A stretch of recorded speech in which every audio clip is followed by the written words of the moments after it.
बचपन है मेरे नबी का, पालने में लेटे हुए हैं आका। हलीमा सादिया का घर है। हजरत हलीमा सादिया की नजर अचानक आसमान के चांद की तरफ जाती है तो क्या देखती हैं कि आज आसमान के चांद का नजारा कुछ अलग ही नजर आ रहा है। आज तक तो आसमान के चांद को देखती थी तो एक जगह नजर आता था, लेकिन आज देख रही हैं तो कभी बाएं जा रहा है, कभी दाएं जा रहा है, कभी पीछे जा रहा है, कभी आगे जा रहा है। हैरत में पड़ गई। आसमान के चांद से नजर हलीमा सादिया की जमीन के चांद की तरफ आ गई, यानी हमारे नबी की तरफ आ गई।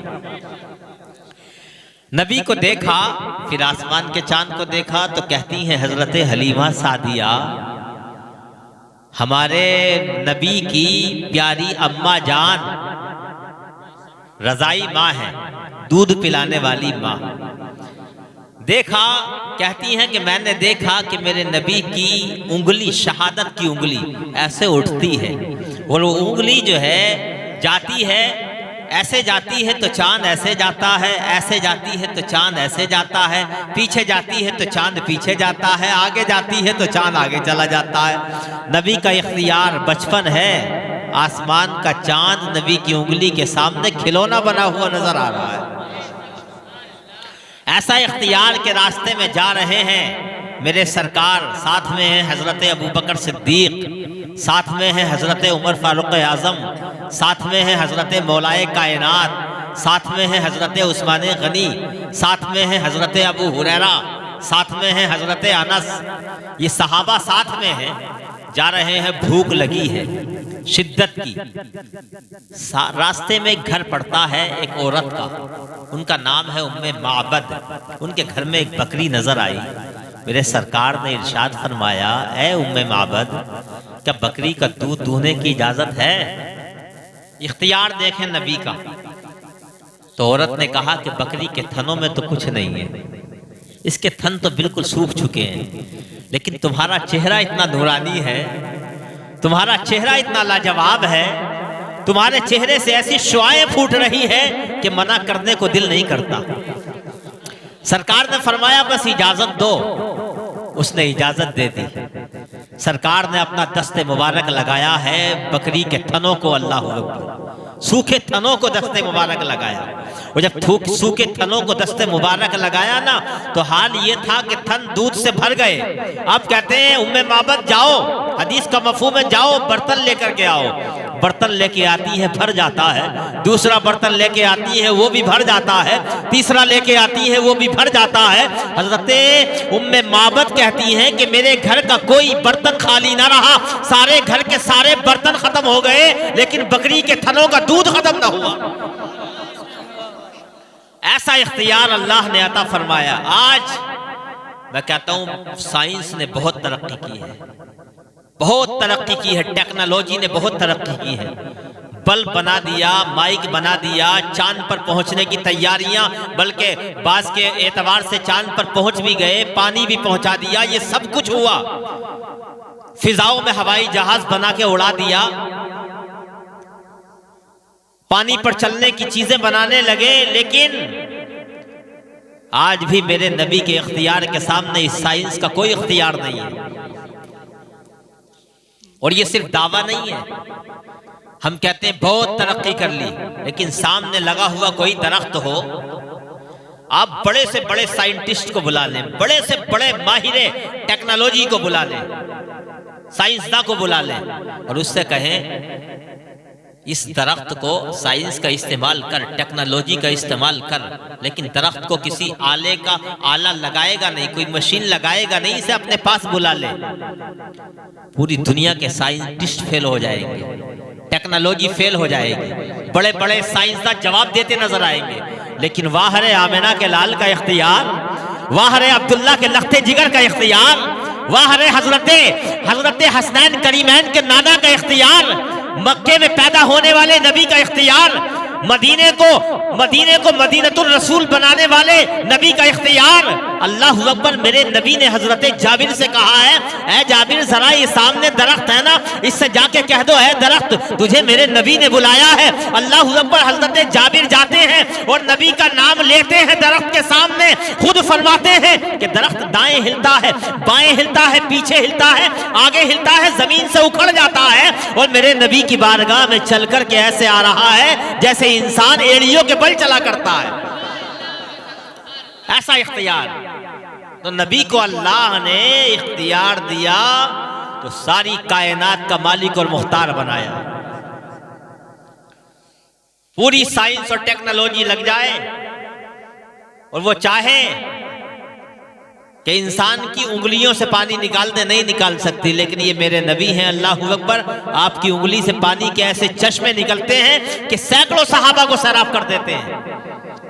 तो अल्लाह ने इख्तियार दिया तो सारी कायनात का मालिक और मुख्तार बनाया। वही महरम असरार खुदा, जीनत अर्श किबरिया, महबत वही इलाही, मजहर ज़ात किबरियाई, अंधी आंखों की जिया, बहरे कानों की जिला, बंद दिलों के रहनुमा, मुहम्मदुर रसूलुल्लाह अरसलहू बिलहक की मुकद्दस बारगाह में झूम झूम कर मोहब्बत भरी बोलियों में दुरूद पाक की डालियां निछावर करें। पढ़ें अल्लाहुम्मा सल्ली अला सय्यिदिना व शफीइना व नबीना व हबीबिना व मौलाना मुहम्मदिन व बारिक व सल्लिम सलातन व सलामन अलैका या रसूल अल्लाह सल्लल्लाहु तआला अलैहि वसल्लम। बात समझ में आ रही है? सुभान अल्लाह अल्हम्दुलिल्लाह कहते रहें, बेदार रहें। सुभान अल्लाह अल्हम्दुलिल्लाह कहने का फायदा भी होगा। भाई जिक्र खुदा करोगे, जिक्र रसूल करोगे। वो कहा है किसी ने कि मिजाजे वक्त का मौसम बदलने लगता है। मौलाना आसिफ रहमान साहब, मिजाजे वक्त का मौसम बदलने लगता है, अंधेरा काट कर सूरज निकलने लगता है। और अजीब आप हैं, खामोश होके बैठे हैं, नबी के जिक्र से पत्थर पिघलने लगता है।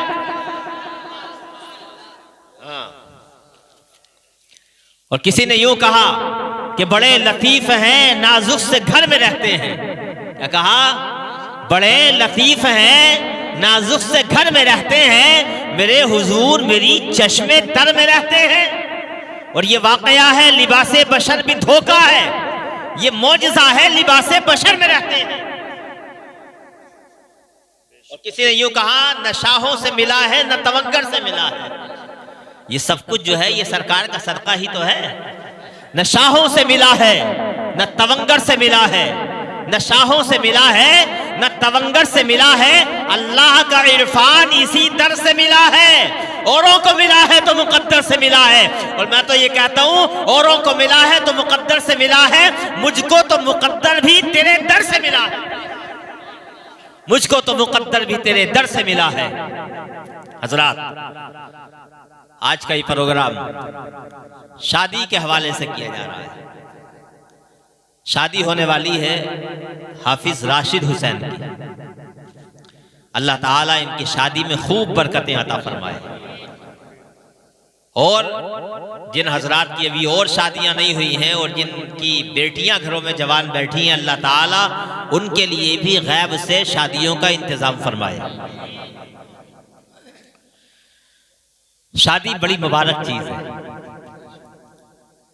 और क्यों मुबारक ना हो कि मदीने वाले की सुन्नत है ना, नबी पाक की सुन्नत है। हमारे लिए तो नबी की सुन्नत है, लेकिन शादी का रिवाज जो है ये नबी से पहले है।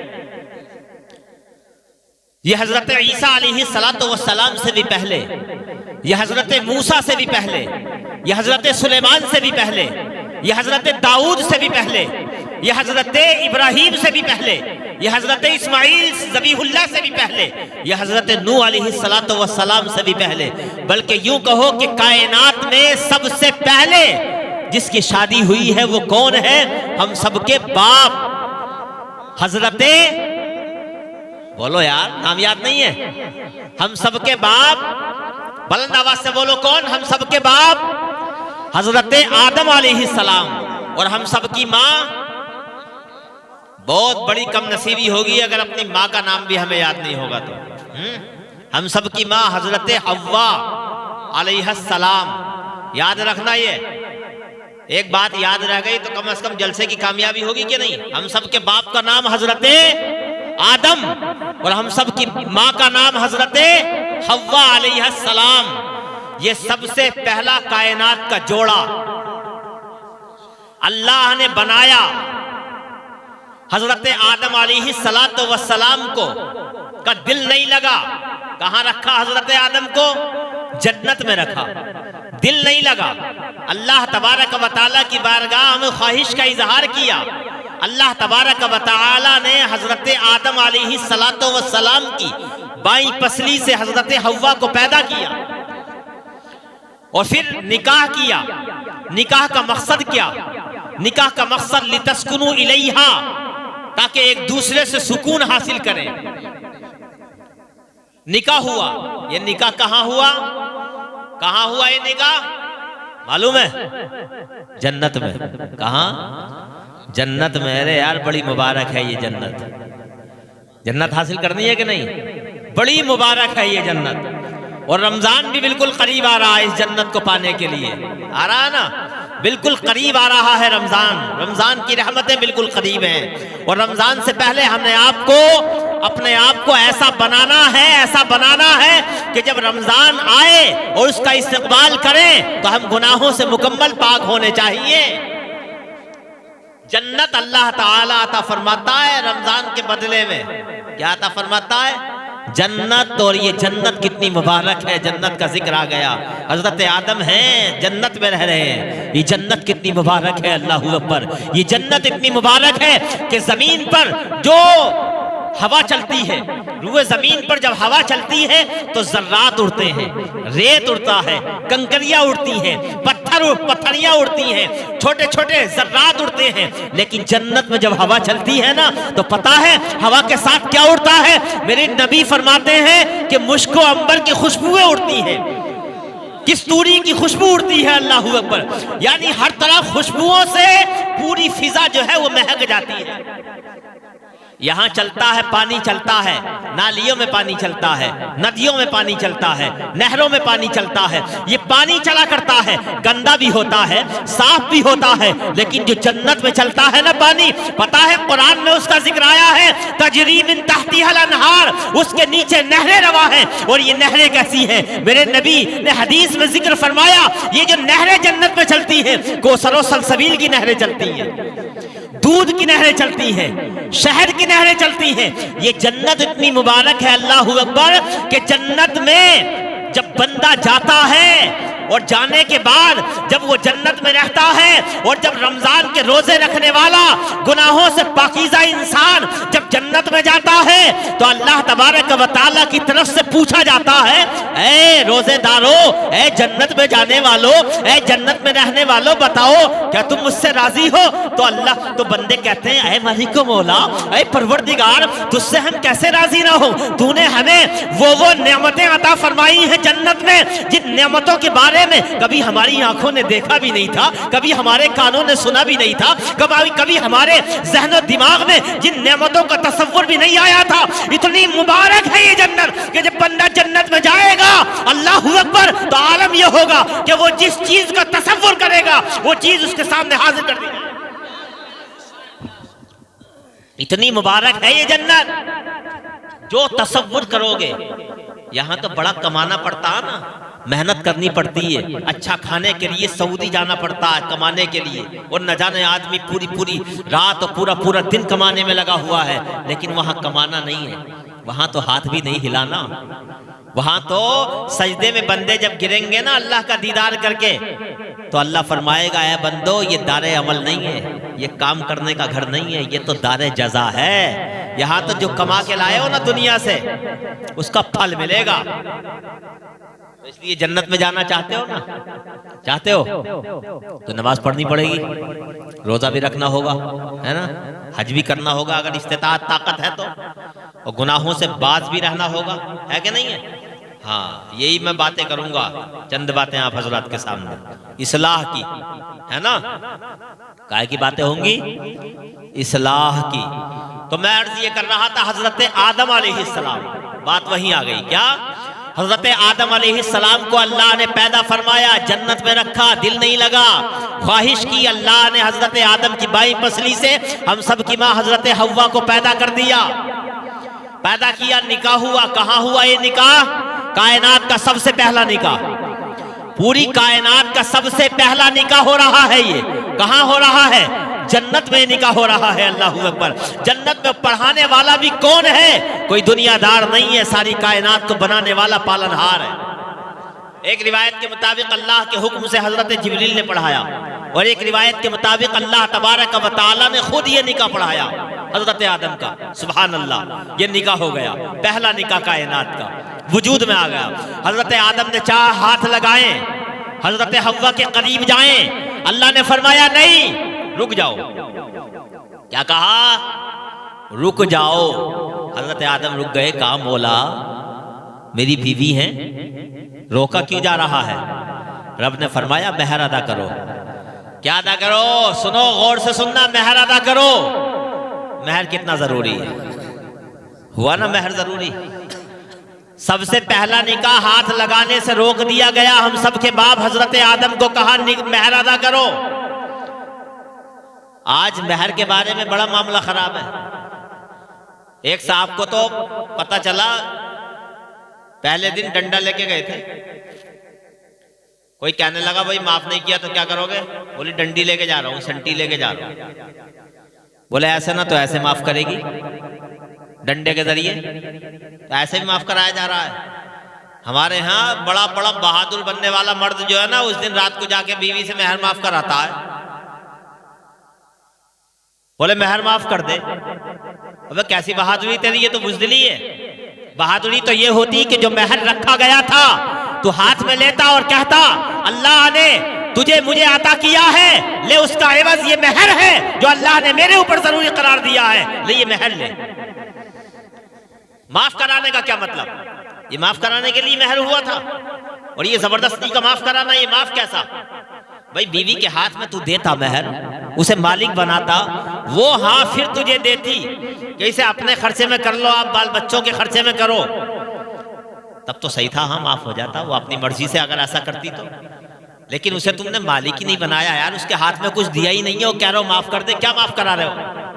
ये मसला बता रहा हूं मैं।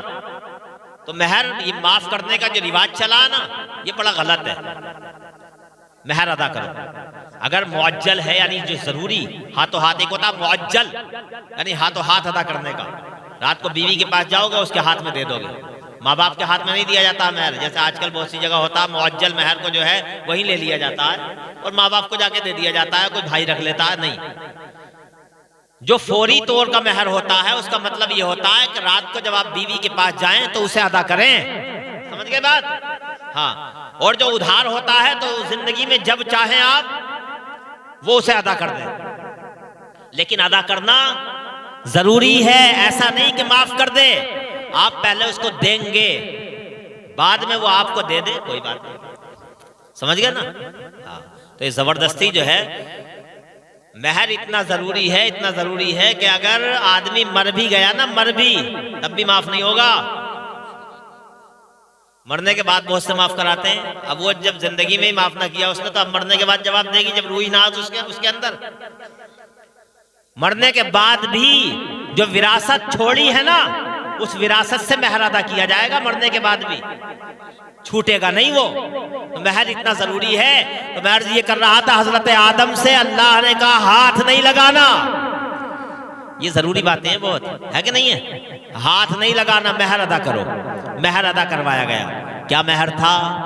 अल्लाह ने फरमाया आदम 10 मरतबा दुरूद पाक पढ़ो हमारे आने वाले नबी पर। आने वाले नबी पर 10 मरतबा दुरूद पाक पढ़वाया जा रहा। अभी हुजूर दुनिया में आए नहीं है, लेकिन दुरूद पाक पढ़वाया जा रहा है। इससे पता चलता है हमारे नबी की अजमतों का, हमारे नबी की रिफातों का, हमारे नबी की बुलंदियों का पता चलता है। अब कोई ये ना सोच ले कि 10 मरतबा दुरूद पाक से काम हो जाएगा। वो हमारे लिए नहीं है, वो उनकी उम्मत में था, यह खास उनके लिए था। हमारे यहाँ तो महर कम से कम 10 दिरहम चांदी के बराबर होना चाहिए, या उसकी कीमत होनी चाहिए, जो इस वक्त के रेट के हिसाब से तकरीबन 3000 के करीब होता है। कितना? कम बढ़ती हो सकता है थोड़ा बहुत, लेकिन एक अंदाजे के मुताबिक इतना होता 2500-3000 के करीब इस वक्त जो जरूरी है। इससे कम दिया तब भी मेहर नहीं, समझ रहे हैं? हाँ, बहुत से लोग बोले 500 रुपये बांध दो, ऐसा भी नहीं होगा। और इतना ज्यादा भी नहीं करना चाहिए कि आदमी अदा न कर सके, समझ रहे ना? मीडियम हैसियत के हिसाब से मेहर रख देना चाहिए। खैर, ये तो एक मसले की बात थी, मुझे बतानी जरूरी थी। तो हजरात, निकाह हो गया। बताना यह है कि निकाह का मकसद क्या था। निकाह का मकसद था लितस्कुनु इलैहा, कुरान पाक में बयान किया गया 90 पारे में, एक दूसरे से सुकून हासिल करना। अब मुझे बताओ, अगर घरों में इंडो पाक की लड़ाई का जंग, इंडो पाक की जंग का मैदान हमारे घर बन जाएं, सास बहू हमेशा लड़े, शोहर बीवी हमेशा लड़े, तो क्या एक दूसरे से सुकून हासिल हो पाएगा? नहीं होगा ना। और आज हमारे घरों का हाल यही है ज्यादातर। अगर बीवी थोड़ी सी तेज आ गई तो शोहर उसको बर्दाश्त करने के लिए तैयार नहीं है। शोहर अगर थोड़ा सा तेज है तो बीवी बर्दाश्त करने के लिए तैयार नहीं है। ये तो होता है। मैं 2-3 बातें आपको ये बता दूं कि नबी ने इस बारे में क्या फरमाया। अगर 2 हदीसों पे आपने अमल कर लिया ना तो इंशाअल्लाह घर के लड़ाई झगड़े खत्म। करेंगे अमल? बताएं भाई, करेंगे अमल?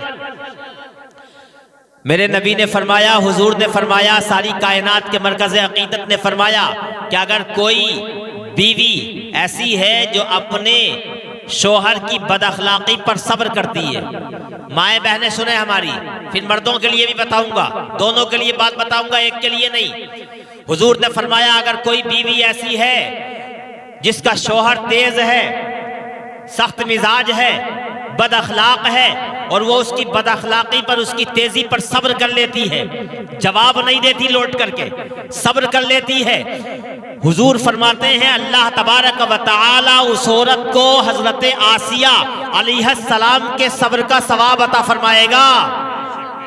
हजरत आसिया के सब्र का सवाब। हजरत आसिया कौन है? फिरौन की बीवी, मुसलमान हो गई थी, इतनी तकलीफें दी गई, इतनी तकलीफें दी गई कि दीवार के बराबर में खड़ा कर दिया जाता और लोहे की गुलमेक लेकर के उनकी कमर में ठोकी जाती और उनसे कहा जाता कि जो ईमान तुम्हारे दिल में है इसे छोड़ दो। तो हजरत आसिया कहती कि जो ईमान अल्लाह ने मेरे दिल में दाखिल कर दिया है, मेरी जान जा सकती है, रूह कफ़से उनसुरी से परवाज हो सकती है, एक एक कतरा खून का बहाया जा सकता है, गुलमेकें ठोकी जा सकती है, लेकिन ये ईमान मेरे दिल से निकाला नहीं जा सकता। वो कहती थी अल्लाह, अल्लाहु अहद, अल्लाहु अहद, अल्लाहु अहद, अल्लाह एक है, अल्लाह एक है, अल्लाह एक है। और हजरत मूसा अल्लाह के नबी हैं। तो आप समझ लो कि इतना सब्र किया, अल्लाह ने कितना सवाब दिया होगा। हुजूर फरमाते हैं अगर कोई बीवी अपने शोहर की बद अखलाकी पर सब्र कर लेती है तो अल्लाह ताला हजरत आसिया के सब्र का सवाब अता फरमाएगा। बात आई समझ में?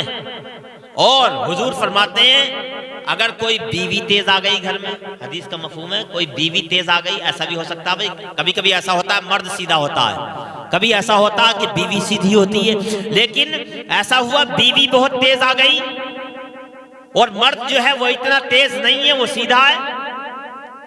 तो हुजूर फरमाते हैं अगर किसी शोहर ने अपनी बीवी की बद अखलाकी पर सब्र कर लिया, मारा तोड़ा नहीं, गालियां नहीं दी, जवाब नहीं दिया हर बात का, घर के माहौल को परागिंदा नहीं किया, घर में लड़ाई झगड़े का माहौल नहीं बनाया, बल्कि समझाता रहा और सब्र करता रहा, समझाता रहा और सब्र करता रहा। हुजूर फरमाते हैं अल्लाह ताला ऐसे शोहर को हजरत अय्यूब अलैहिस्सलाम के सब्र का सवाब अता फरमाएगा।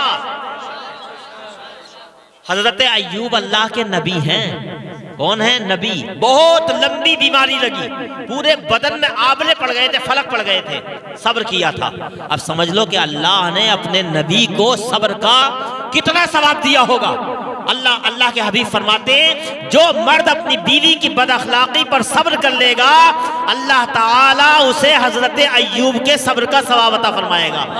मुझे बताओ अगर बीवियां भी इस नुस्खे पर अमल कर लें और मर्द भी अमल कर लें तो लड़ाई झगड़ा होगा आपस में? नहीं होगा ना। ऑटोमेटिक घर का माहौल धीरे धीरे सुधरता जाएगा और एक दिन आएगा कि दोनों के मिजाज भी मिल जाएंगे, सख्तियां भी खत्म हो जाएंगी। और हुजूर फरमाते हैं जो औरत 5 वक्ता नमाज पढ़ती है, रमजान के रोजे रखती है, हज उस पर फर्ज है तो हज करती है, अपनी शर्मगाह की हिफाजत करती है। हुजूर फरमाते हैं और अपने शोहर की फरमा बरदारी करती है। हुजूर फरमाते हैं कि जब क़यामत का दिन होगा तो अल्लाह तबारक व तआला जन्नत के सारे दरवाजे उसके लिए खोल देगा, वो जिस दरवाजे से चाहे जन्नत में दाखिल हो जाए। देखा आपने, कितनी अच्छी बात है। तो हमारे घरों में लड़ाई झगड़े नहीं होने चाहिए। ये बातें हो गई, चंद बातें हम दूसरे हवाले से बताऊं। देखें हजरात, शादी का मौका है आज, तो ये बड़ी खुशनसीबी की बात है कि हमारे हाफिज राशिद साहब ने, और ये सही बात ये है कि दीनी तालीम का भी असर होता है कि उन्होंने अपनी शादी में अल्लाह के रसूल का जलसा सजाया है। सुभान अल्लाह। और जब इब्तिदा में रसूल का जिक्र हुआ है तो इंशाअल्लाह जो नस्ल पैदा होगी ना वो भी रसूलुल्लाह की फरमाबरदार होगी, है ना। बहुत से लोग पता नहीं क्या क्या करते हैं शादियों के मौके पर। ये शादी क्या है? ये निकाह करना नबी की सुन्नत, और नबी की जो सुन्नत होती है वो इबादत होती है। और जो इबादत होती है, इबादत में डांस पार्टी नहीं होती, इबादत में डीजे और भांगड़ा नहीं होता, इबादत में गाना बजाना नहीं होता। बताओ होता है भाई कोई इबादत दुनिया की ऐसी है कि जिसमें गाने बजाने का माहौल हो? इबादत में कोई इबादत ऐसी है जिसमें डीजे का माहौल हो? कोई इबादत ऐसी है जिसमें डांस पार्टी को जायज करार दे दिया जाए? इबादत जो होती है उसमें ये सब चीजें नहीं होती। और निकाह के बारे में हुजूर ने फरमाया, अन निकाह मिन सुन्नती, निकाह मेरी सुन्नत है। और जो सुन्नत होती है वो इबादत होती है। और इबादत में डांस पार्टी नहीं होती, इबादत में डीजे नहीं होता, इबादत में नाच गाना नहीं होता। इसलिए अगर कोई भाई हमारा इस इबादत में नाच गाने को शामिल करे तो समझ लो अल्लाह के यहाँ क्या होगा उसका।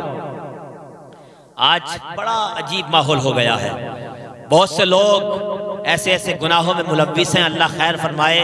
मैं एक हदीस पढ़ रहा था अभी 5-7 रोज पहले। सही बात यह है कि उस दिन से इस गुनाह जो हदीस बता रहा हूँ ना, और जिस गुनाह का उसमें जिक्र किया गया उसमें हम में से अक्सर लोग शरीक हैं। हदीस में ऐसी हदीस मुझे अब तक जो है वो मेरे जहन को झंझोड़ रही है। हुजूर फरमाते हैं कि कुछ लोग अपने एक सहाबी से फरमाते हैं कि तुम्हारे बाद आएंगे, और जब वो क़यामत के दिन आएंगे तो इतनी नेकियां लेकर के आएंगे, इतनी नेकियां लेकर के आएंगे कि पहाड़ों के बराबर उनकी नेकियां होंगी। इतनी तिहामा के पहाड़ों के बराबर उनकी नेकियां होंगी। तो वो सहाबी कहते हैं या रसूल अल्लाह तफसील बताइए। हजरत सोबान रज़ी अल्लाह ताला अन्हु कहते हैं हुजूर तफसील बताएं, कहीं ऐसा ना हो कि हम भी उनमें शामिल हो जाएं। हुजूर ने फरमाया तिहामा के पहाड़ों के बराबर नेकियां लेके आएंगे, लेकिन अल्लाह ताला उनकी नेकियों को रेत के जर्रात की तरह उड़ा देगा, यानी सारी नेकियां खत्म हो जाएंगी। अल्लाहु अकबर। वो सहाबी डरे। हजरत सोबान कहते हैं या रसूल अल्लाह तफसील बताएं, कौन है ये लोग? कहा है मेरे सहाबी ये लोग तुम्ही में से होंगे, तुम्हारी कौम से होंगे, इबादत भी करेंगे तुम्हारी तरह, रातों को इबादत भी करेंगे, नमाज भी पढ़ेंगे, लेकिन उनकी नेकियां सारी की सारी खत्म हो जाएंगी। साहबी रसूल कहते हैं या रसूल अल्लाह वजह क्या होगी? हुजूर ने फरमाया वजह यह होगी नमाजें पढ़ेंगे, रोजे रखेंगे, इबादत करेंगे तुम्हारी तरह, लेकिन जब वो तन्हाइयों में जाएंगे, कहाँ जाएंगे? तन्हाइयों में, तब अल्लाह तबारक व तआला के हुदूद को तोड़ेंगे और गुनाह करेंगे, तन्हाइयों में गुनाह करेंगे। आज जरा हम जायजा लें अपना इस हदीस के हवाले से। हम नमाजें पढ़ते हैं, रोजे रखते हैं, खास तौर से हमारे नौजवान जब रात की तन्हाई होती है और मोबाइल निकालते हैं वो जेब से, तो क्या वो गाने सुनते हैं कि नहीं सुनते? गाने सुनते हैं। गैर महरमों की तस्वीरें देखते हैं कि नहीं देखते? उस पर फिल्में देखी जाती हैं कि नहीं देखी जाती? ये तन्हाइयों का गुनाह है। और जब तन्हाई में इंसान लेटता है और वो सोचता है फला आदमी को ये नुकसान पहुंचाना है, ये भी तन्हाई का गुनाह है। तो तन्हाइयों में इस गुनाह में मुझे बताओ आज के 100 लोगों में से 99 लोग मैं समझता हूँ गिरफ्तार होंगे जो तन्हाइयों में गुनाह करते हैं। ये मोबाइलों पे फिल्में देखना, ये गाने सुनना, ये जो है ये नंगी तस्वीरें देखना, ये फिल्मी हीरोइनों को देखना, ये फिल्मी हीरो को देखना, ये क्या है? ये तन्हाइयों के गुनाह है। हुजूर फरमाते हैं तिहामा के पहाड़ों के बराबर नेकियां लेके आएंगे, लेकिन अल्लाह ताला ऐसे लोगों की नेकियों को रेत के जर्रात की तरह उड़ा देगा। इतना खतरनाक गुनाह है।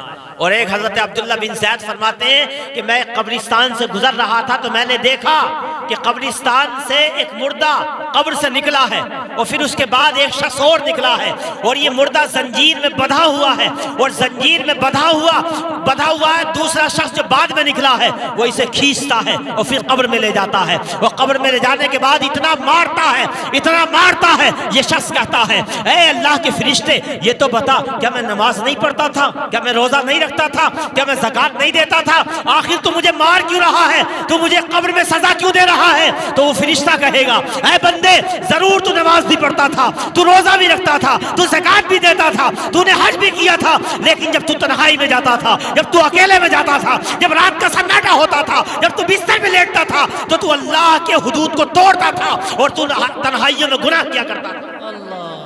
इसलिए आज तेरा यह हाल हो रहा है। इसलिए मेरे नौजवानों, मैं आपसे खास तौर से कहना चाहूंगा कि ये मोबाइल गुनाह करने के लिए नहीं दिया गया है, जरूरत के लिए दिया गया है। सुनो कौन मना करता है, सुनो नाते रसूल सुनो, अल्लाह का कुरान सुनो जरूर, लेकिन तकरीरें सुनो ताकि तुम्हारे कानों में जाए तो नबी का जिक्र जाए, किसी नाजायज औलादों का और रंडियों का और नापाक लड़कियों की तस्वीरें और उनकी आवाजें तुम्हारे कानों में ना जाए। पता है क़यामत के आज गाने सुनने का माहौल शादियों में तो बेपनाह है। अल्लाहू अकबर। पता है ये गाने, अल्लाहू अकबर, क़यामत के दिन जब गाने सुनने वाला जाएगा ना, जब ये फिल्मी दुनिया की हीरोइनों के और हीरो के नापाक लोगों के गाने सुनने वाला जब क़यामत के दिन आएगा, हदीस पाक में आता है अल्लाह तबारक व तआला उसके कानों में जहन्नम में एक शीशा पिघलाया जाएगा और शीशे को पिघलाने के बाद गाने सुनने वालों के कानों में वो शीशा भर दिया जाएगा। नारे तकबीर, नारे रिसालत, उलमाए अहले सुन्नत, फैज़ाने सरकार मदीना, मसलके आला हजरत, नारे तकबीर, नारे रिसालत। सुभान अल्लाह। अजीज दोस्त, हम गौर नहीं करते यार, थोड़े से मजे के लिए गाने सुनते हैं। नौजवानों सुनते हैं कि नहीं सुनते? थोड़े से मजे के लिए। और इस मजे का क़यामत के दिन जब नफ्सी का आलम कोई पुरसाने हाल नहीं होगा, मेरे अजीज दोस्त से भाग रहा होगा, बहन का साथ देने को तैयार नहीं होगी, माँ जो बड़ी मोहब्बत करती है आज वो माँ भी अपने बेटे का साथ देने तैयार नहीं होगी। ऐसे आलम में जब तुम्हारे कानों में वो पिघला हुआ शीशा भरा जाएगा, जरा तसव्वुर करो, जब गाना सुनो, जब मोबाइल में गाना आए, जब गाने की आवाज आए तो फौरन तुम्हारे जहनों में यह आ जाना चाहिए कि अगर इस गाने को मैंने सुना, इस गाने की आवाज मेरे कान में गई तो इन्हीं कानों में जहन्नम में पिघला हुआ शीशा भरा जाएगा। ये मैं नहीं कहता, नबी ने कहा है। किसने कहा है? नबी ने कहा है। इसलिए मेरे अजीज, ये शादियों में डांस पार्टी और गाने बजाने का माहौल बिल्कुल खत्म करो, समझ रहे ना? हाँ, गुनाहों में कमी लाओ यार, अपने आप को अच्छा बनाओ, एक दूसरे के बारे में बुरा मत सोचो, हर एक के बारे में अच्छा सोचो, समझ रहे ना? और घरों में जो लड़ाई झगड़े का माहौल है, इस माहौल को खत्म करो, अपने लहजों को अच्छा करो, अपने दिलों को पाकीज़ा बनाओ। एक दूसरे का हसद, एक दूसरे का बुग़्ज़, एक दूसरे का कीना, ये तुम्हारे दिलों में नहीं होना चाहिए। सरकार फरमाते हैं मस्जिद नबवी है, मस्जिद नबवी है, क्या है? अपने कामों के लिए तो जागते हैं ना हम, चंद हदीसें हमारे पास आ जाएंगी तो इंशाअल्लाह। ये तो यहाँ जितनी देर बैठे हैं ना, जितनी देर बैठे हैं, पता है ये कौन सी मजलिस है? हुजूर फरमाते हैं अपने सहाबा से, ऐ मेरे सहाबा, जब तुम जन्नत की क्यारियों से गुजरा करो तो कुछ चल लिया करो, अपना लुक़मा ले लिया करो, अपनी ग़िज़ा ले लिया करो। अल्लाहु अकबर। सहाबा ने अर्ज़ किया, है रसूल अल्लाह, ये जन्नत की क्यारियाँ हैं क्या? हुजूर ने फरमाया, जहां अल्लाह का जिक्र होता है वो जन्नत की क्यारियां होती हैं। तो बताओ यहाँ अल्लाह का जिक्र हो रहा कि नहीं हो रहा? तो ये जन्नत की क्यारी हुई कि नहीं हुई? तो अपने कामों के लिए पूरी रात जागते हैं, यहाँ जितनी देर बैठे हैं जन्नत की क्यारी में बैठे हैं। और जन्नत की क्यारी में आदमी जितनी देर बैठता है, हर लम्हा उसके नामा आमाल में अल्लाह के फरिश्ते रजिस्टरों के अंदर नेकियां लिखते रहते हैं, नामा आमाल में। तो हुजूर फरमाते हैं मस्जिद नबवी है, इस्लाम का पार्लियामेंट है। हुजूर फरमाते हैं, ऐ मेरे सहाबा, जन्नती देखना चाहते हो क्या? जन्नती देखना चाहते हो? साहबा ने अर्ज किया रसूलल्लाह बिल्कुल देखना चाहते हैं। कहा ये जो मस्जिद है ना, मस्जिद का दरवाज़ा है, ये देखो जो सबसे पहले आने वाला है ना मस्जिद के दरवाजे से, वो जन्नती है। अल्लाह अकबर। साहबा देखने लगे मस्जिद की तरफ, दरवाजे की तरफ देखा कि एक बूढ़ा शख्स आ रहा है। कौन आ रहा है? एक बूढ़ा शख्स है जिसके चेहरे पे वुजू के आसार बिल्कुल साफ नजर आ रहे हैं, यानी घर से वुजू करके आ रहा है वो, और बगल में चप्पल दबे हुए हैं। मस्जिद में आया, नमाज पढ़ी, लोग अपने घरों को चले गए। दूसरा दिन फिर आया या दूसरी नमाज आई, फिर हुजूर ने फरमाया ऐ मेरे सहाबा जन्नती देखना चाहते हो? अल्लाह अकबर। सहाबा ने कहा या रसूलल्लाह देखना चाहते हैं। फिर कहा हुजूर ने ये जो सामने मस्जिद का दरवाजा है ना, उसकी तरफ देखो, जो सबसे पहले आएगा वो जन्नती है। सुभान अल्लाह। अल्लाह अकबर। दूसरा दिन हुआ, फिर वही बूढ़ा, वुजू के आसार साफ नजर आ रहे हैं, बगल में चप्पल दबे हुए हैं, वही बूढ़ा आया, नमाज पढ़ी, घर चले गए लोग। तीसरा दिन फिर आया, फिर सरकार ने फरमाया, हमारे नबी ने फरमाया ऐ मेरे दीवानों जन्नती देखना चाहते हो? फिर साहबा ने कहा या रसूलल्लाह देखना चाहते हैं। कहा मस्जिद के दरवाजे की तरफ देखो। तीसरा दिन आ गया, फिर वही बूढ़ा जिसके चेहरे से वुजू के आसार नुमाया है और बगल में चप्पल दबे हुए, वही आ रहा है, और नमाज पढ़ी, लोग अपने घरों को जाने लगे। हजरत अब्दुल्ला इब्ने उमर आगे बढ़े, जो हदीस के रावी है, और उस बूढ़े का हाथ पकड़ लिया। कहा बाबा जान एक बात सुनो, मेरे घर में कोई बात हो गई है छोटी सी, मैं चाहता हूं 3 दिन तक तुम्हारे साथ रहूं, क्या इजाजत है? सहाबा से कहते हैं मेरे घर में कोई बात नहीं हुई है, बस मैं ये देखना चाहता हूं कि बूढ़ा अमल क्या करता है, इसका काम ऐसा कौन सा है कि सारी कायनात के मालिक और मुख्तार इसके जन्नती होने की अपनी मुबारक जबान से जन्नत की बशारत सुना रहे हैं, वो काम है कौन सा, ये देखना चाहता हूँ। अल्लाह अकबर। वो बाबा जान कहते हैं बिल्कुल ठीक है, तुम मेरे घर में रह सकते हो।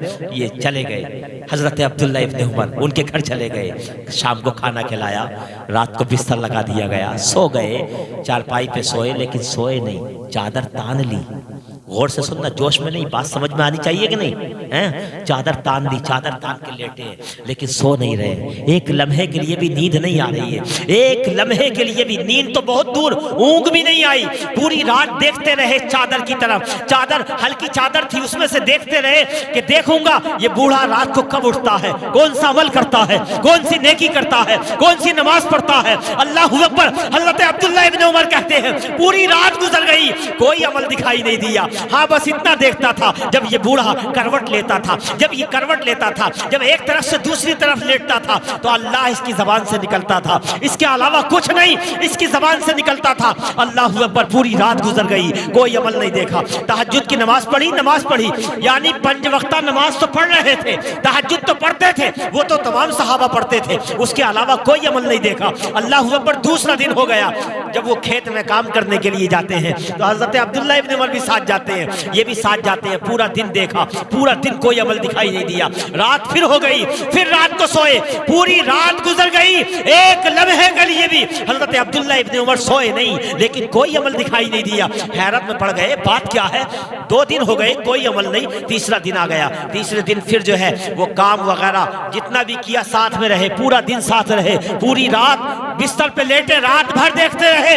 बूढ़ा सोता रहा, तहज्जुद में उठा, तहज्जुद की नमाज पढ़ी, फजर की नमाज पढ़ी, कोई अमल नहीं। अल्लाह अकबर। हैरत में पड़ गए कि कोई अमल ऐसा नहीं है। और रसूल पाक की ज़बान मुबारक, वो ज़बान जिसको सब कुंजी कुंजी कहे, उसकी नाफिज हुकूमत पे लाखों सलाम, उस ज़बान से अदा हो रहा है। ये बूढ़ा जन्नती है, ये बाबा जन्नती है, ये आने वाला जन्नती है, ये मस्जिद में नमाज पढ़ने वाला जन्नती है। अल्लाह अकबर। हजरत अब्दुल्ला इब्ने उमर जाने लगे। जब जाने लगे तो बूढ़े ने पकड़ लिया, अब बाबा जान ने पकड़ लिया और कहा अब्दुल्ला इब्ने उमर ये बताओ आए क्यों थे और जा क्यों रहे हो?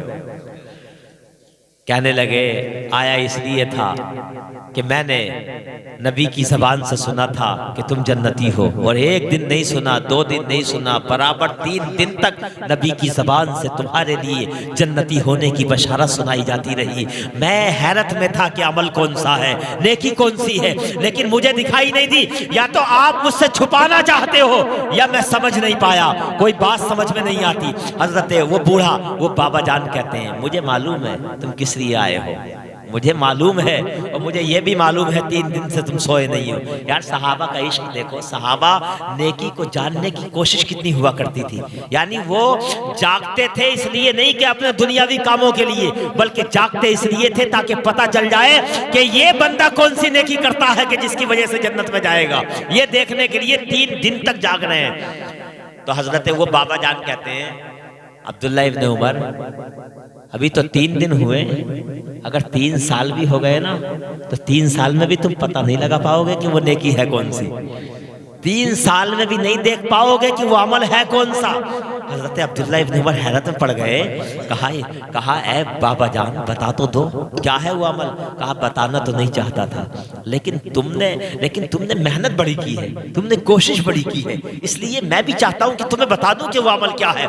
अल्लाह अकबर। कहते हैं कि ऐ अब्दुल्ला इब्न उमर सुनो, ऐ मेरे नबी के नौजवान साहबी सुनो, मेरा जो ये सीना है ना, इस सीने में धड़कने वाला जो दिल है, ये दिल ऐसा है कि आज तक इस दिल में किसी मोमिन का कीना नहीं आया, किसी मोमिन का बुग़्ज़ नहीं आया, किसी मोमिन का हसद नहीं आया, किसी मोमिन की तरफ से कोई दुश्मनी नहीं आई, किसी मोमिन को नुकसान पहुंचाने का कोई ख्याल और कोई तसव्वुर इस दिल में नहीं आया। ऐ अब्दुल्ला इब्न उमर सुनो, यही एक अमल ऐसा है जिसकी वजह से मदीने के ताजदार ने मेरे 3 दिन तक जन्नती होने की बशारत सुनाई है। सुभान अल्लाह, सुभान अल्लाह, अल्लाहु अकबर। तो मेरे अजीज, आज हमारे दिल साफ नहीं है, आज हमारे दिलों में कीना है, आज हमारे दिलों में हसद है, आज हमारे दिलों में एक दूसरे भाई का बुग़्ज़ है। हम किसी की अच्छी बिल्डिंग देखना नहीं चाहते, हमें किसी का अच्छा मकान अच्छा नहीं लगता, हमें किसी का शानदार, अगर किसी का खेत बहुत अच्छा हो गया, अगर किसी का आलू बहुत अच्छे हो गए, अगर किसी के गेहूं बहुत अच्छे हो गए, तो हमारे दिलों में तसव्वुर आता है काश ये खेती बर्बाद हो जाए, इसका मकान गिर जाए, इसका बेटा बड़ा खूबसूरत है, इसे जो है इसका जो है एक्सीडेंट हो जाए।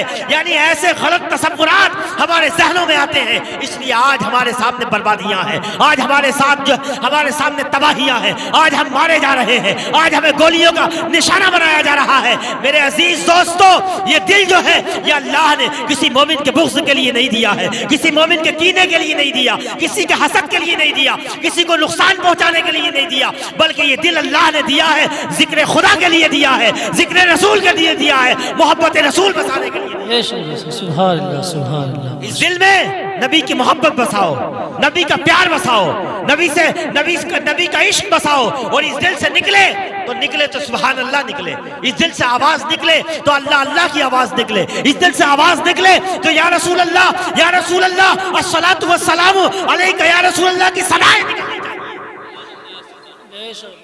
समझे? हाँ, तो दिल में जो है यार, ये हो सकता है दुनिया में कोई मामला हो जाए किसी बंदे मोमिन से, आपका पार्टी बंदी भी होती है गांवों में, तो एक कोई हो सकता है कि एक दूसरे प्रधान के साथ हो, एक दूसरे प्रधान के साथ, लेकिन आप ये सोचा करो कि पार्टी बंदी का रिश्ता बाद में है, भाई बहन का रिश्ता बाद में है, बाप बेटे का रिश्ता बाद में है। समझ रहे हैं? सबसे पहला जो आपका एक दूसरे से रिश्ता है तो वो मदीने वाला रिश्ता है, वो रसूल वाला रिश्ता है, वो रसूल के उम्मती होने वाला रिश्ता है, वो ईमान का रिश्ता है। तो सबसे पहले आप ये सोचे यार, ये लड़ाई झगड़ा ये गांव की पार्टी बंदी की बुनियाद पर है, लेकिन उससे पहले तो मेरा रिश्ता ईमान का रिश्ता इससे मौजूद है। तो इसलिए किसी को नुकसान पहुंचाने का तसव्वुर आज के बाद नहीं आएगा इंशाअल्लाह। कहो इंशाअल्लाह। आज के बाद हम किसी की तरफ से हसद, बुग़्ज़, कीना अपने दिल में नहीं रखेंगे। एक बात ये बता दी, एक बस 5-10 मिनट में एक छोटी सी बात बता के अपनी तकरीर को खत्म कर रहा हूँ। इस बात को और सुन लेना गौर से। ये तो हो गया दिल, समझ रहे ना? दिल को अच्छा रखना है, साफ रखना बिल्कुल। और दूसरा है अपने लहजे को अच्छा करना है। काहे को? लहजा। आज हमारे दरमियान बहुत से झगड़े आपस में, आज तो यार दुनिया हमें मिटाने पे तुली हुई है और हम आपस में लड़े जा रहे हैं, आपस में एक दूसरे के खून के प्यासे हो रहे हैं। जरा जरा इस बात पर जो है वो गोलियां और बंदूकें हमारे दरमियान निकल आती हैं। कितने अफसोस की बात है, कसम खुदा की। मुझे तो सही बात बता रहा हूँ, मैं ये बात बोल नहीं रहा हूँ, लेकिन मुझे दिल से इतनी तकलीफ होती है ये सब चीजें देख करके, इसलिए मैं बहुत ज्यादा जोश में तकरीर नहीं करता, लेकिन जो काम की चीजें वो बताता जरूर हूँ। अमल कर लेना, लहजे हमारे दरमियान बहुत से लड़ाई झगड़े हमारे लहजों की बुनियाद पर है, हमारे सख्त लहजों की बुनियाद पर। हम एक दूसरे से जो बात करते हैं वो गलत अंदाज में बात करते हैं। जरा सी बच्चों में लड़ाई हो जाए तो बड़े बड़े निकल के आते हैं और एक दूसरे को गालियां देनी शुरू करते हैं। होता कि नहीं होता? ये मेरे अजीज दोस्त, लहजों का कितना असर होता है हमारी जिंदगी में, इसे मैं बताऊं मिसाल के जरिए। बेटी का फोन आ गया, बेटी का फोन। कभी ऐसा होता है कि बहनें या बेटियां गरीब घरों में चली जाती हैं, बेटी का फोन आ गया अब्बा के पास, अब्बा बूढ़े या माँ बूढ़ी है, फोन आ गया कि अम्मा जान या अब्बा जान 10,000 रुपए की जरूरत है, बीमारी है, इलाज कराना है, भाई से कह के 10,000 का इंतजाम करा दो। तो आजकल का माहौल ऐसा है कि माँ बाप को सोचना पड़ता है कि भाई से के बेटे से कैसे कहा जाए। आज का माहौल है ना, माँ बाप सोचते हैं कि कैसे माहौल बनाया जाए, कौन से अल्फाज इस्तेमाल किए जाएं, वो सेटिंग करते हैं अल्फाज की, कैसे कहा जाए कहीं वो बुरा ना मान जाए। शाम को बेटा आया घर पे, खाना खिलाया माँ बाप ने, और खाना खिलाने के बाद कहा बेटे हमें पहले से पता है तेरे खर्चे बहुत ज्यादा हैं, हमें पहले से पता है तेरे अखराजात बहुत ज्यादा हैं, घर का खर्चा नहीं चल पा रहा है, लेकिन वो भी तो तेरी बहन है ना, उसका फोन आया था कि 10,000 की उसे जरूरत है, बेटा 10,000 का उसके लिए इंतजाम कर देना। अब लहजा ऐसा होता है आजकल, वो बेटा कहता है अब्बा जान तुम्हें तो पहले से पता है हमारे खर्चे नहीं चल पा रहे हैं, तुम्हें पहले से पता घर का खर्चा नहीं चल पा रहा है, और उसको तो फोन ही नहीं करना चाहिए था, अभी तो ईद पे 5,000 रुपए दिए थे, ये 3,000 दिए थे, अब इतनी जल्दी उसका फोन फिर आ गया, हम कहां से दें, हमारे पास नहीं है। ये लहजा इख्तियार किया, कसम खुदा की ये लहजा ऐसा है, इसने बाप के दिल को तोड़ दिया, माँ के दिल को तोड़ दिया। अब रात को जब ये बिस्तर पे लेटे होंगे, कसम खुदा की नींद नहीं आएगी। शाम को कहा है, लेकिन रात को बिस्तर पे लेटने के बाद रोए जरूर होंगे, और रो करके अल्लाह की बारगाह में ये भी दुआ की होगी, ऐ अल्लाह मालिक मौला तू औलाद दे, लेकिन ऐसी औलाद किसी को ना देना जैसी मुझे दी है। और ये सोच रहे होंगे काश हमने बेटे से अपने ना कहा होता तो अच्छा होता, काश हमने ना कहा होता तो अच्छा होता। लेकिन अगर इसी को बदल ले, अगर बेटे का लहजा अच्छा होता, बेटे के लहजे में प्यार होता, बेटे के लहजे में जो है वो नरमी होती, और जब बाप ने उससे कहा था, बूढ़े बाप ने, कि बेटा बहन को 5,000 की जरूरत है, तो वो कांधे पर हाथ रख के ऐसे कहता बाप के, और कहता ऐ मेरे बाप परेशान क्यों हो, तुम घबरा क्यों रहे हो, तुम कांप क्यों रहे हो, अरे मैं तुम्हारा बेटा हूं, तुम्हें घबराने की क्या जरूरत है, ये सब माल तुम्हारा ही तो है, अगर वो बेटी तुम्हारी है तो मैं भी तो तुम्हारा बेटा हूं, तुम परेशान क्यों हो, आज नहीं तो कल, कल नहीं तो परसों, कोई बात नहीं है, हमारे खर्चे नहीं चल रहे, वो भी हमारी बहन है, कल नहीं तो परसों मैं इंतजाम कर दूंगा, अगरचे इंतजाम ना हो। लेकिन अगर ये लहजा अपनाया होता तो कसम खुदा की रोए तो कल भी थे माँ बाप, और रोएंगे आज भी, लेकिन आज जब रोएंगे, आज जब वो चारपाई पे लेटेंगे, तो चारपाई पे लेटने के बाद अल्लाह की बारगाह में हाथों को उठाएंगे, और हाथों को उठाने के बाद कहेंगे ऐ मालिक मौला, ऐ परवरदिगार, अगर तू दुनिया में किसी को बेटा दे तो ऐसा बेटा देना जैसा तूने मुझे बेटा दिया है। वाह वाह वाह वाह, सुभान अल्लाह। मेरे अजीज, इन लहजों का बड़ा असर होता है। देखो एक लहजे ने बाप का दिल तोड़ दिया, और एक लहजे ने बाप को बेटे की मोहब्बत में रुलाया, है ना, ये लहजा है। तो लहजे बड़े असरअंदाज होते हैं, लहजों से बड़ा फर्क पड़ता है, होता है कि नहीं? हाँ, बाप जा रहा है, बेटा कहीं बाहर जा रहा है, होता है, बाप ने पूछ लिया बेटा कहाँ जा रहे हो, तो बड़े अकड़ के जवाब देता, आपको क्या मतलब है जा रहा हूँ कहीं। एक तो ये लहजा हुआ, बाप का दिल टूट गया, यार बेटा होके ऐसी बात कर रहा मुझसे। और अगर इसी को प्यार में कह देता अब्बा जान बाजार जा रहा हूँ, फला सामान है चला जाऊं, भाई बात तो इसमें भी वही होती ना। अगर ऐसे कह देता तो नेकियां भी मिलती, बाप का दिल भी बढ़ जाता, और उसके दिल से दुआ निकलती, होता कि नहीं होता? काम फिर भी वही हो रहा है, लेकिन लहजा अच्छा होने की बुनियाद पर तुम्हारे नामा अमाल में नेकी भी लिखी जा रही है, घर का माहौल भी अच्छा हो रहा कि नहीं हो रहा? तो लहजे बड़े असरअंदाज होते हैं। आज हम बड़ा भाई छोटे भाई से काम के लिए कहता है तो बड़ा अकड़ के कहता है अरे वहां चले जाना, ऐसे तो होता है। तो छोटे भाई भाई इज्जत तो उसकी भी है, दिल तो उसके पास भी है, तो वो सोचता है यार भाई ने मेरी बेइज्जती कर दी, काम के लिए नहीं जाता। और जब वो काम के लिए नहीं जाता, काम नहीं करता सही ढंग से, तो फिर आपस में लड़ाई झगड़ा होता है, भाइयों में लड़ाई झगड़े होते हैं। लेकिन अगर इसी बात को भाई अच्छे अंदाज में कहता, अरे भाई वो फला काम है यार, तू चले जाना, जरा कर लेना, बड़ा अच्छा होगा, तो मुझे बताओ कोई भाई मना करेगा? काम भी हो जाएगा, लड़ाई झगड़ा भी नहीं होगा, हैं? बहू ने, बाप ने खाना मांग लिया। घरों में लड़ाई ऐसा भी होता है, सास बहू या सास या बहू में ससुर में नहीं बनती, ऐसा भी होता है। ससुर ने खाना मांग लिया बहू से, बहू खाना ले आओ, किसी बात पर गुस्से में थी पहले से। मैं ये वो बात बता रहा हूं जो हमारे दरमियान पाई जा रही है, किताब में पढ़ के नहीं आया हूं, ये पाई जा रही है। खाना मांग लिया, पहले से गुस्से में थी, प्लेट लेकर के आई चावल की या खाने की, जोर से रखी जमीन पर। पानी मांगा, पानी का गिलास जोर से रखा जमीन पर, और जब वापस गई तो जोर से दरवाजा बंद किया।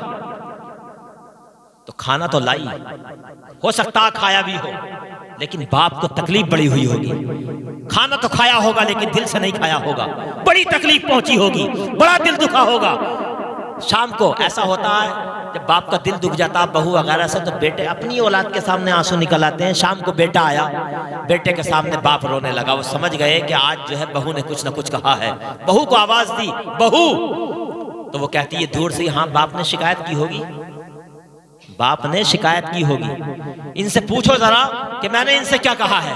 अब मुझे बताओ, कहा तो कुछ है नहीं, प्लेट तो बोलेगी नहीं, गिलास तो बोलेगा नहीं, वो दरवाजा तो बोलेगा नहीं, लेकिन खुद को तो पता है ना कि मैंने जो रवैया इख्तियार किया था, मैंने जो लहजा इख्तियार किया था, उस रवैये ने, उस लहजे ने, उस अंदाज ने बाप का दिल तोड़ दिया है, ससुर का दिल तोड़ दिया है, सास का दिल तोड़ दिया है। लेकिन अगर इसी को अच्छे अंदाज में खाना देखी जाती, प्यार से देखी जाती, दरवाजे को सुकून से बंद करती, तो पेट अब भी भरता, खाना अब भी खाते, लेकिन दिल से इस बहू के लिए दुआएं निकलती, दिल से इस बहू के लिए अल्लाह की बारगाह में हाथ उठा करके ये बूढ़े माँ बाप दुआएं करते।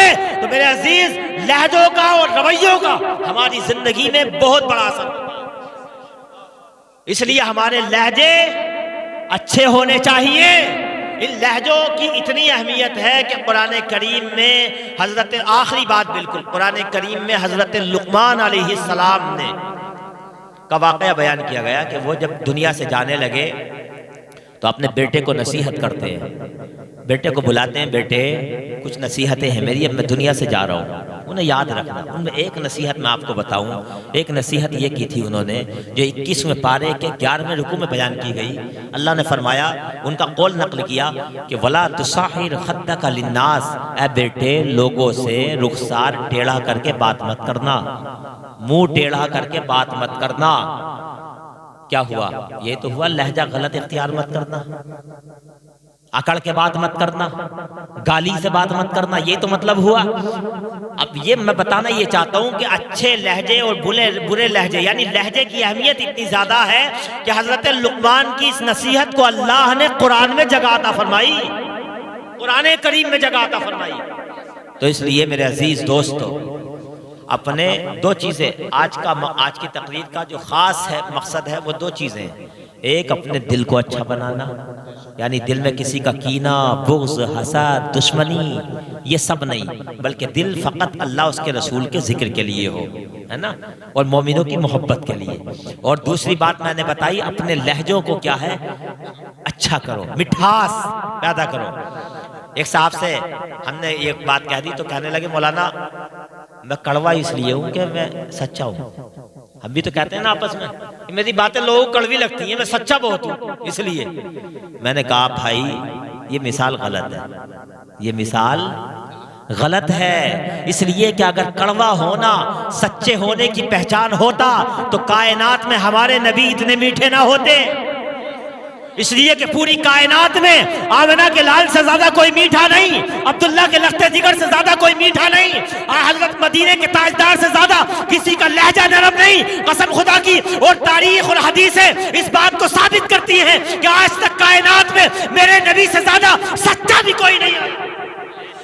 पता चला कि कड़वा होना ये सच्चा होने की अलामत नहीं हो सकता, इसलिए कि मेरे नबी कड़वे नहीं थे, सबसे ज्यादा सच्चे थे और सबसे ज्यादा मीठे थे। हजरत अनस फरमाते हैं, मैं 10 साल हुजूर की खिदमत में रहा और जब पहले दिन आया था हुजूर की बारगाह में, तब भी मैंने देखा था मेरे नबी का चेहरा गुलाब की तरह खिला नजर आ रहा था, वो मुस्कुरा रहे थे। और जब आखिर में आया था, दुनिया से जा रहे हैं सरकार, जब मैंने नबी के चेहरे की तरफ देखा था तो आखिर वक्त में भी नबी का चेहरा गुलाब की तरह खिल रहा था और नबी मुस्कुरा रहे थे। अल्लाह तो ये मिसाल गलत है। अपने लहजों में मिठास पैदा करो, अपने लहजों में नरमी पैदा करो, अपनी गुफ्तगू में मिठास लाओ। कसम खुदा की दुश्मन भी तुम्हारे सामने झुकते नजर आएंगे। अल्लाह ताला हम सबको अमल की तौफीक अता फरमाए और अल्लाह ताला इस होने वाली शादी में खूब बरकतें अता फरमाए।